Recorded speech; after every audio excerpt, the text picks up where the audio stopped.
आपके पास यहाँ पर दो चार बात का ध्यान रखना। पहला होता है आपके पास एटी आता है, आपके पास उसका नाम होता है आपके पास तो टेंजेंशियल एक्सीलरेशन कहते हैं।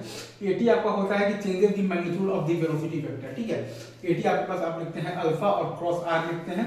एटी को आप ऐसे भी डिफाइन कर सकते हैं कि component of the total acceleration in the direction of the velocity vector, ठीक है। एटी को अगर आपको लिखना है तो D of the V vector का मॉड बाय dt, क्योंकि होता है आपके पास तो rate of change of the speed, या फिर क्योंकि वो होता है component of the total acceleration in the direction of the velocity vector, तो a dot v by mod v का मॉड होता है आपका मॉड ऑफ एटी, ठीक है।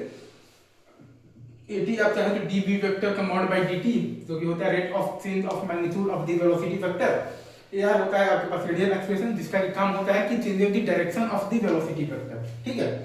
ar का काम होता है change of the direction of the velocity vector. ar को आप लिख सकते हैं ओमेगा और क्रॉस v, या फिर आप लिख सकते हैं ओमेगा स्क्वायर r, या फिर आप लिख सकते हैं v स्क्वायर बाय r, ठीक है। ar होता है ओमेगा और क्रॉस v, या फिर ar होता है आपके पास ओमेगा स्क्वायर r, जिसको कि अपन लिख सकते हैं v square by r। ar को अपन ये भी कहते हैं कि component of the acceleration vector perpendicular to the v vector.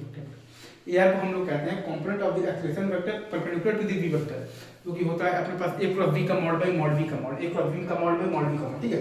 तो tan अल्फा अपन लिखते हैं 80 by ac, tan alpha 80 by ac, a vector आता है ar और प्लस 80 वेक्टर, और मॉड ऑफ a वेक्टर आता है under root of the ar square plus 80 square, जो कि आता है हमारे पास under root of the omega square r का whole square plus alpha r का होल स्क्वायर।